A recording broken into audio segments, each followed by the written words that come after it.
बातों से तो यही मतलब निकल कर आता है। जो लोग देखते हैं, क्योंकि जो डिबेट में लोग आते हैं, इनकी दुकानें बंद हो रही हैं और आने वाला जो मुस्तकबिल है मुस्लिम समाज के बच्चों का, वो बेहतर होने जा रहा है। ये सर्वे से परेशानी उन लोगों को है जिनकी दुकानें बंद हो रही हैं, और कोई परेशानी नहीं है। परेशानी उनको है जिनकी दुकानें बंद हो रही हैं। आम बच्चों के भविष्य के लिए हम दुकान में आप इन्वेस्ट करे हुए हैं क्या? भैया आप लोग अपनी अपनी दुकान चला रहे हैं। आपके पीछे भी आपकी तस्वीर लगी, एक बड़ा सा पोस्टर लगा है। आप अकेले अध्यक्ष बन गए, आप मुसलमानों के ठेकेदार हो गए।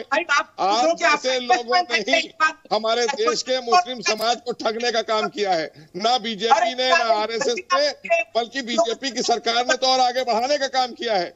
आपको पता नहीं है, हमने राष्ट्रपति बनाया, हमने अरे तो आपका पहला शिक्षा मंत्री देश का मौलाना अबुल कलाम आजाद, आप उनके बारे में जानते हैं। उसके बाद आप बताइए कितने मौलाना अबुल कलाम आजाद निकाले आपने, कितने कलाम मदरसों से। आप मॉडर्न एजुकेशन से क्यों भाग रहे हैं? आप धार्मिक शिक्षा लीजिए, मना नहीं कर रहा कोई। सर्वे से क्यों भाग रहे हैं आप?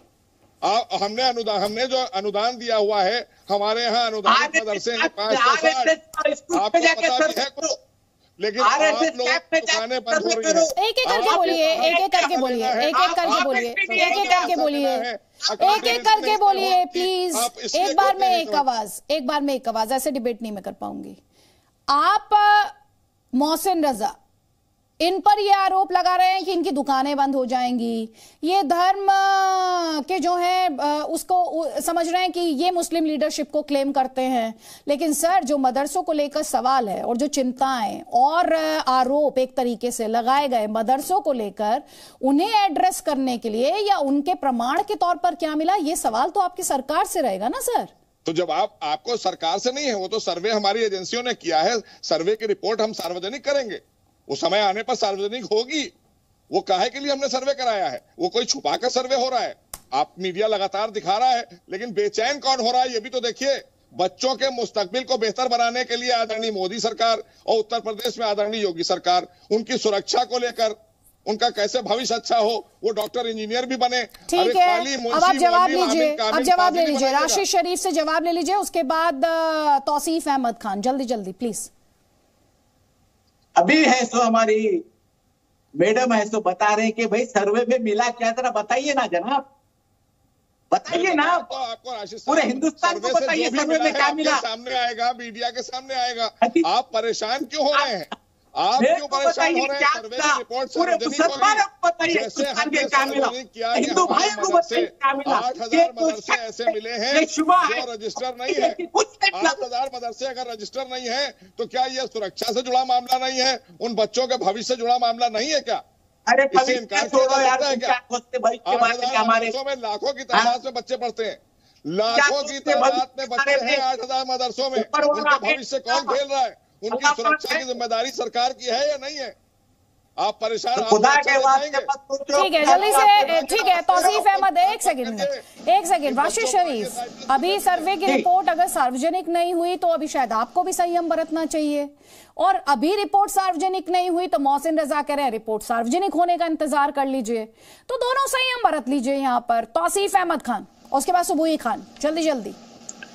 देखिए आदित्य जी, मोहसिन रजा साहब ने बोला, जो कि मैं देख पा रहा हूँ स्क्रीन में, कि वो पूर्व मंत्री भी हैं, उत्तर प्रदेश में रह चुके हैं मंत्री। उन्होंने बोला कि भाई सिर्फ धर्म की पढ़ाई शिक्षा होती है मदरसों में, ऐसा नहीं चलेगा, उसको मॉडर्नाइज करना चाहिए। तो देखिए, हमारे देश का कानून है, संविधान है, संविधान में ही लिखा हुआ है कि धर्म की शिक्षा देना हक है लोगों का। जो लोग धार्मिक हैं, जो धर्म की शिक्षा देते हैं, वो उनका हक है। अब अगर ये कहते हैं कि नहीं, कोई ऐसा जगह नहीं होना चाहिए जहां सिर्फ धर्म का शिक्षा चले, तो ये एक नई बात वो कह रहे हैं। ये कोई ऐसा कानून नहीं है कि अगर सिर्फ धर्म की शिक्षा हो तो उसको तोड़ दो।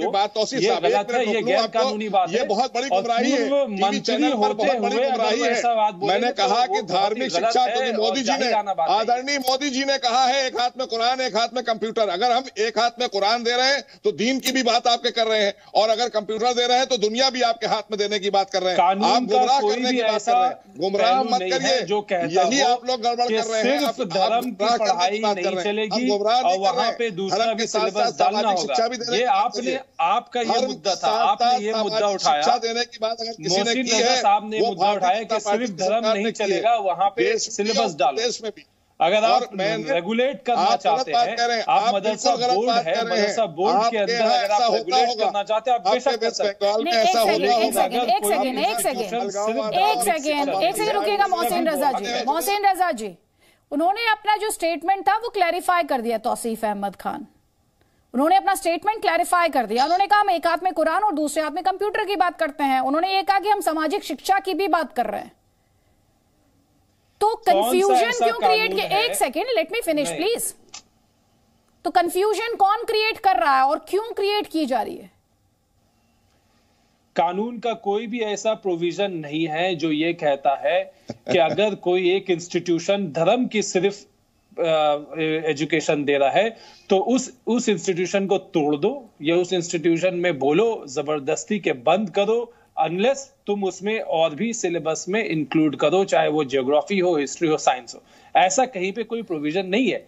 आप उत्तर प्रदेश में भी मदरसा बोर्ड है, मदरसा बोर्ड के अंदर जो जो इंस्टीट्यूट्स आते हैं, स्कूल्स हैं, मदरसा है, उनमें वो सब्जेक्ट्स रेगुलेट करते हैं। उनके अलावा भी अगर कोई मदरसा है जहां पे सिर्फ अरबी पढ़ाया जाता है, जहां पे सिर्फ कुरान शरीफ पढ़ाया जाता है, तो उन मदरसों में, उन प्राइवेट मदरसों में ये जाकर के जबरदस्ती नहीं बोल सकते कि तुम यहाँ पे पढ़ाई करना बंद करो और तुमको साइंस पढ़ाना होगा या हिस्ट्री पढ़ाना होगा। कोई जबरदस्ती नहीं हुई है। मोहसिन साहब ने यही बात बोला और एक मंत्री होते हुए कॉन्स्टिट्यूशन कहता है वहां से ही पढ़ के निकले। हमने तो उनको एक व्यवस्था दी है, इसका तो आपको वेलकम करना चाहिए, ना कि आप उसका क्रिटिसिज्म कर रहे हैं बैठकर। क्योंकि वेस्ट बंगाल में आपको ये सूट करता है, वेस्ट बंगाल में आप इधर उधर से लोगों को बुला के सरकार भी बना लेते हैं। आपको तो देश की सुरक्षा से मतलब नहीं है और ना ही मुस्लिम समाज की सुरक्षा की मतलब है। कौन सा रिपोर्ट नहीं, आपके यहाँ तो ये होता है जो आप कह रहे हैं कि आप लोग तो इसी बात के लिए वेस्ट बंगाल में उत्तर प्रदेश और बिहार से लोग। जमीयत उलेमा हिंद के अध्यक्ष मौलाना अरशद मदनी का बयान अब हमारे दर्शकों के लिए सुनना जरूरी। एक तरफ तो आरोप ये लगाए जाते हैं कि मुसलमान पढ़ाई में पिछड़ रहे हैं, उनके लिए बराबरी के मौके नहीं है, नौकरियां नहीं है। दूसरी तरफ मौलाना मदनी ये भी कहते हैं कि सरकार से मदद लेंगे तो फिर सरकार के गुलाम हो जाएंगे। वो ये भी कहते हैं कि हमारे मदरसे इसलिए थोड़े ही हैं कि उनमें पढ़कर बच्चे नौकरी हासिल कर सकें। आप सुन लीजिए। हमारा एक नजरिया है कि हम किसी गवर्नमेंट के बोर्ड से इल्हाक करके गवर्नमेंट से कोई मदद नहीं लेना चाहते। हम नहीं करते हैं बोर्ड से इल्हाक। बोर्ड से इल्हाक जिन मदरसों का हुआ है उन मदरसों की हैसियत खराब हो गई आसाम के अंदर, और जहां बोर्ड का बिहार में हुआ वहां बिहार में ख़त्म हो गए, यहाँ अगर होगा यहाँ भी मदरसे ख़त्म हो जाएंगे। इसलिए ये हम बिल्कुल सहमत है, आज से नहीं, मुल्क की आज़ादी से पहले से और आज़ादी के बाद भी हम किसी भी गवर्नमेंट से पैसा लेकर अपने मजहबी काम को नहीं। हमारी पढ़ाई मुलाजमत के लिए नहीं है, हमारी पढ़ाई इसलिए है कि आदमी को जिस अल्लाह ने पैदा किया है बनने के बाद जिंदगी वो उसके रास्ते पर चलाए और मर जाए तो कल को उसके सामने खड़े होकर के सही उसका हिसाब हो, खराब हिसाब ना हो। इसलिए इसकी कोई उम्र नहीं है, कोई कैद नहीं।